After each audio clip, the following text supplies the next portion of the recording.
alive and alert on the north side of the dirt. It is your man D-Real coming at you with another Be Real with D-Real, where edutainment is what I do.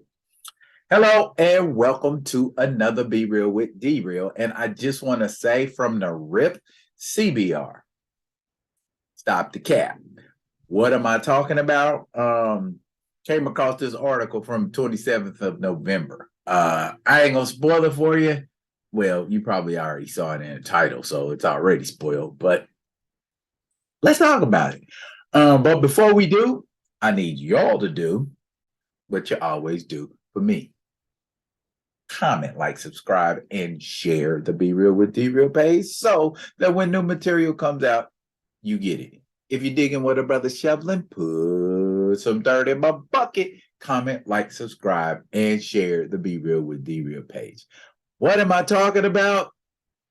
Hang on a second. I'm going to pull it up for you.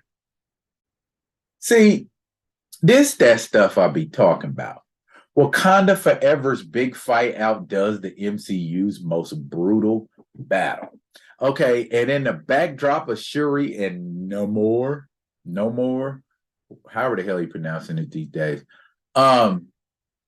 is Captain America and Iron Man in Civil War. Yeah. CBR capping for Wakanda Forever. Caping, excuse me, not capping, caping for Wakanda Forever. Well, probably capping too, but let's read it.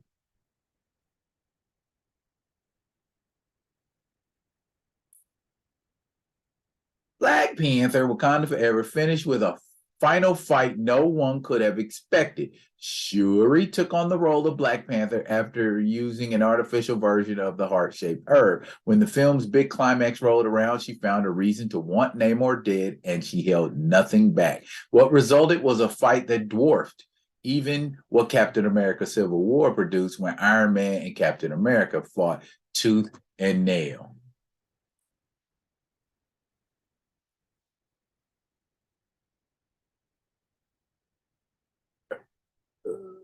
For real?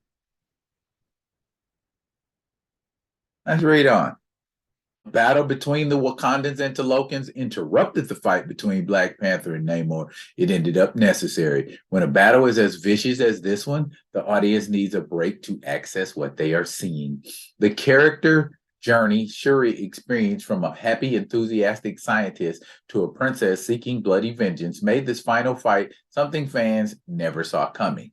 In the end, it was one that almost destroyed Marvel's newest hero. In Black Panther, Shuri, the little sister of King T'Challa of Wakanda, arrived. She was his top scientist, and as she said in Wakanda Forever, he taught her everything she knew. Over time, she surpassed him.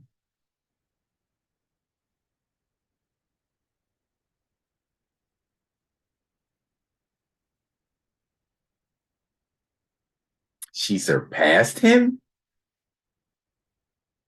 I will probably have to do a video on feats of T'Challa and feats of Shuri, simply in response to T'Challa being surpassed.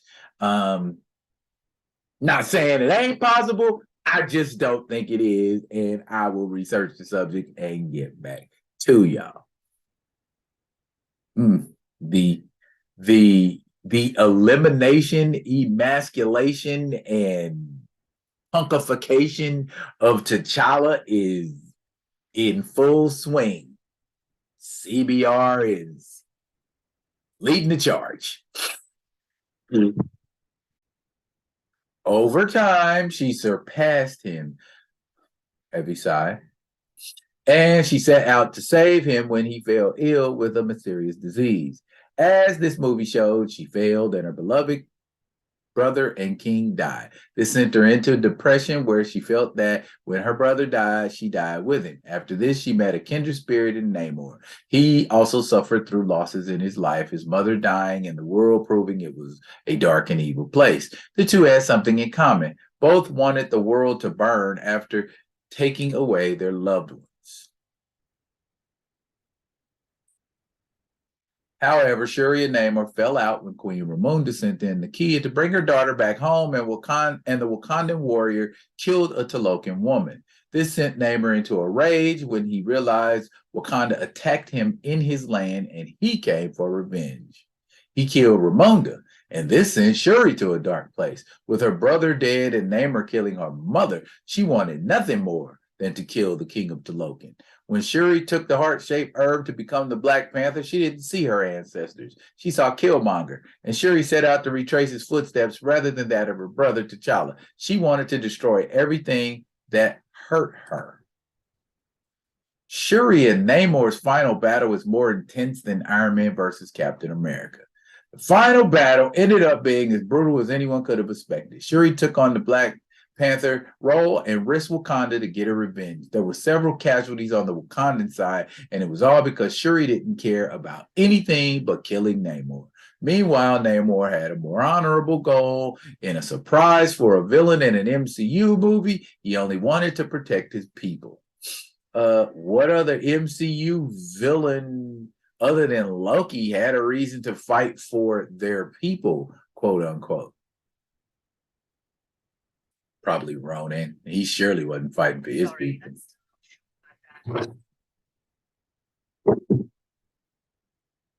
Wakanda proved responsible for people finding evidence of his kingdom, and he had an entire community of people to protect. He went at it in the worst possible way when his plan was murdering Riri Williams. He also went over the line when he killed Queen Ramonda. It was an interesting contrast to the first appearance of Black Panther.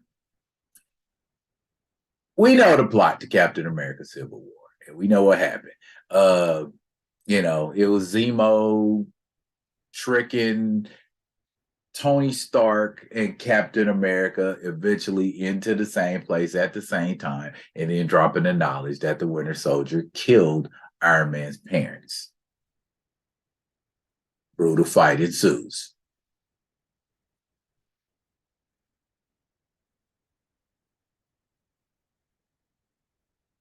That's what this paragraph is. I mean, if y'all want to sit there and read it, nah, we ain't doing that. Y'all know the plot of Captain America Civil War.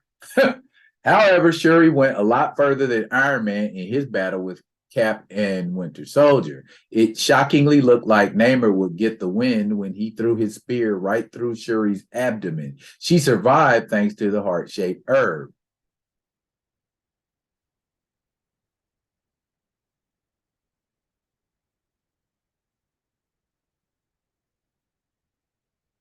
She survived a spear through the abdomen thanks to the heart-shaped herb. But T'Challa could not survive a disease.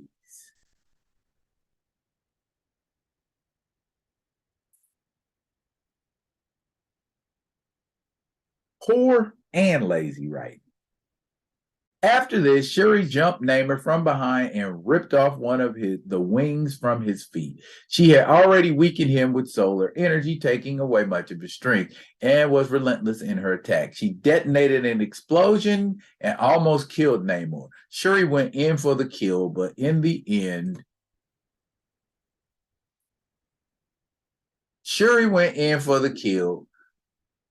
and in the end, she wanted to be like T'Challa in an opposite turn from Civil War, where Iron Man yielded. Here it was Namor who yielded after Shuri promised to protect his secret. Just like T'Challa, Shuri protected the man who was her enemy.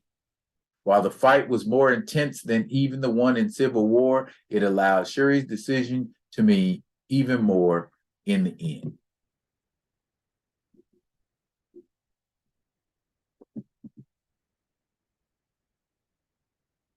Okay, I know that CBR is a trusted source amongst nerds, blurs, and anybody else that ventures into the comic realm cinematically, on the page, digital or otherwise. But I gotta call bullshit.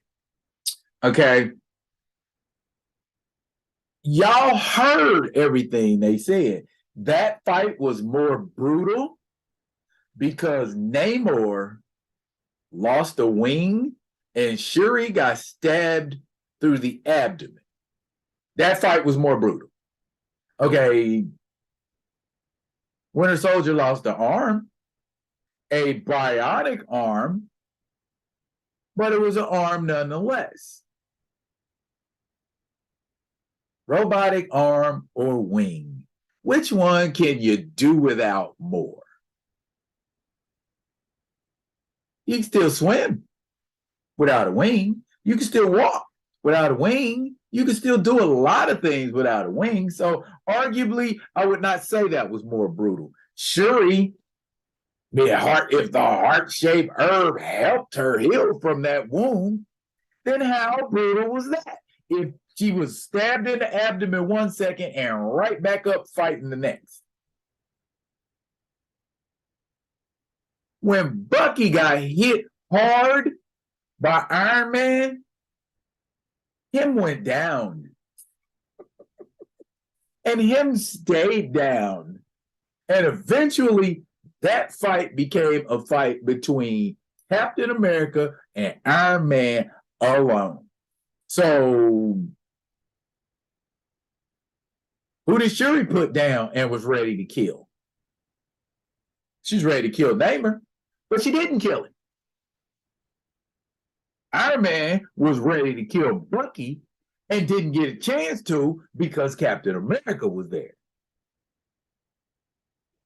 So Shuri and Namor was a more brutal fight because Shuri got impaled, but walked through it. That's like saying a fight between Wolverine and Captain America is more brutal because Wolverine gets stabbed through the torso with Captain America's shield or something like that. He's gonna heal from it. If we know he's gonna heal from it, yeah, by proxy, all of Wolverine's battles are brutal. So maybe that's a bad analogy. I don't know. How can a fight be more brutal if the effects of the brutality don't last?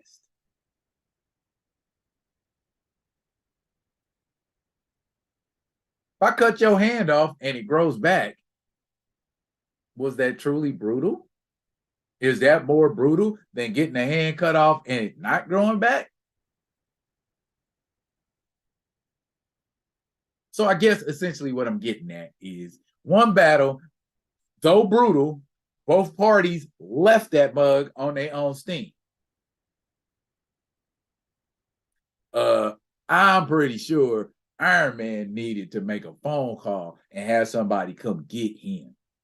Bucky needed to be carried out. Cap left without his shield, and he sure didn't leave out of there the way he walked in. So, yeah, nice try. Overall, no battle in Black Panther Wakanda Forever was more brutal or more intense than any battle in Captain America Civil War. Wasn't more brutal than the battle, but I mean, it wasn't. It might have been, maybe they should have said bloody. Okay, and I'd go with that, CBR, if you said the battle between Shuri and Namor was bloodier than the battle between Captain America, Bucky, and Iron Man. That would fly. But as it goes, you said brutal. And I can think of way more brutal battles in other MCU movies. Way more brutal. So, yeah. Gotta disagree, CBR. Sorry. That's it, y'all. That's all I got right now. But I will be coming at y'all with another one of them other ones. And until I do, yeah, y'all be good. Be good to each other.